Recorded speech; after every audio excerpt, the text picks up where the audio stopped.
Eating fish rich with healthy omega-3 fats can help lower bad cholesterol and is thought to protect against many health problems such as heart disease and diabetes, along with some types of cancers and arthritis. While there are so many benefits to eating fresh fish, the thought of preparing a whole fish with scales and bones may seem a little daunting. But with guidance from an expert, the process can actually be quite simple. This next segment introduces us to Chef Lasse Sorensen's friend Tony Wood, who is a fisherman and the owner of the Wild Alaska Salmon and Seafood Company. He will show us how to clean and prepare the fish and how to prepare a quick and healthy meal with his prized sockeye salmon.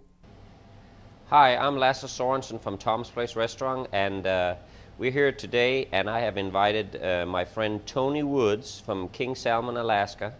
Actually, he hibernates in the winter in Carbondale, so he's here with us today, and he's going to show us how to cut out a salmon and show us preparing a couple of dishes using wild Alaskan salmon. Welcome. Thank you, Lazar. And this is actually a wild sockeye salmon that I catch in Alaska. And sockeye is highly known as the finest of all the salmon in the world, and so much of this goes overseas and so little goes actually back to the United States that you don't see sockeye very often here in the United States. Now, what makes a sockeye better than? The sockeye has such high omega fatty acids in it, and that is one of the main reasons why its rich color and its texture and flavor is better than almost all of the other salmon that exist in the world. Okay. So what I'm doing now is I'm just taking what's called an H&G, which is a headed and gutted salmon, and turning it now into a finished fillet that can be used on your grill or in your oven. So here's one side of the fish.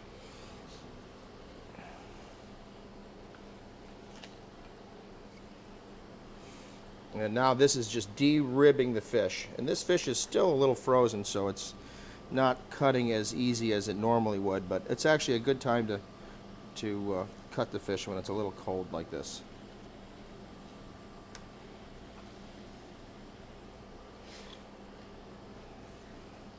Now, where would people go and get wild Alaska salmon? Well, it can be difficult to find in a lot of your common grocery stores, but the high like quality stores like in Southern Illinois, like Arnold's Market or the Neighborhood Co-op, okay, or the Town Square Market in Carbondale carry this product.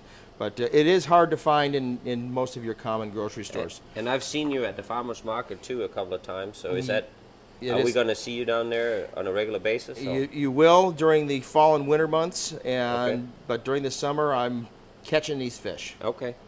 So let me get these out of the way here and show you how to take the pin bones out of the salmon. Now, the pin bones run on the upper part of the salmon away from the belly section of the salmon, and I'm just going to take a couple out just to show that it's there. And now the pin bones, you actually don't have to take them out, but some people, if you want to just go and not have any obstruction in your meal at all, that's a great thing to do. But you can see how easy they come out, and they raise up by pulling your finger from the forward part of the salmon towards the aft part and pull right out. And there's about 22 to 25 pin bones per side, and once they're all out, you have a perfectly boneless piece of fillet of salmon that can It's be a done beautiful anyway. color, beautiful color.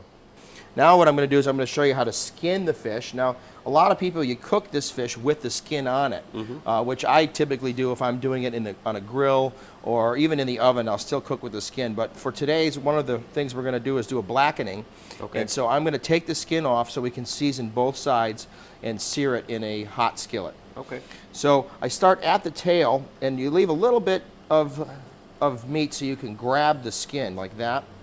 And then take your knife and take on a flat cutting board, and I'm actually not even moving the knife. I'm moving the skin of the fish as I'm just basically holding the knife in place.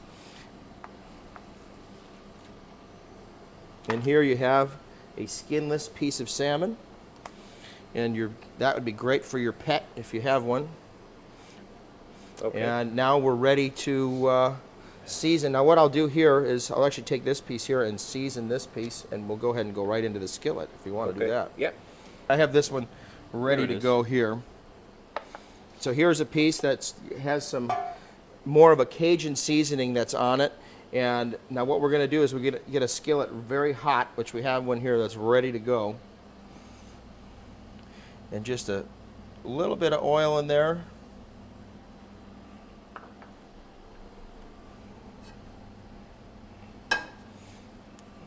And the worst thing you can do to a salmon is overcook it. So what we're going to do is let that go for... Okay, I'm going to remove this for us here. Okay.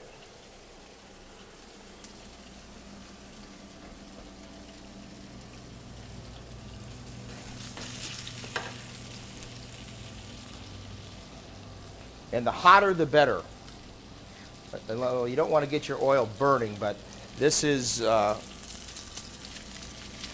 olive oil that's just right at the verge of starting to smoke, and that's about the perfect temperature for you to do that. Here we go. And a real good way to check once you start getting familiar with salmon is by actually touching it, and you can feel by the texture of the fish if it's cooked all the way through or not. And also, with one thing with salmon that you need to remember is that salmon cooks even when it's off of and out of the skillet. And that will continue cooking just from the residual heat that's with the fish right now. Okay. Now, let's steam some asparagus and put with that. Okay? And I have some tomatoes we're going to put right in here in the skillet that we have a little... There's still a little flavor left here on the pan. I like to use that.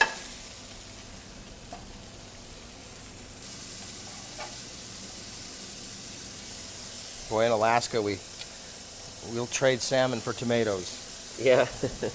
We have lots of salmon but no tomatoes. Okay. Boy, that looks fantastic. Look at that. And that's blackened salmon with asparagus and cherry tomatoes. Thank you. To get this recipe and learn more about sockeye salmon, visit our website.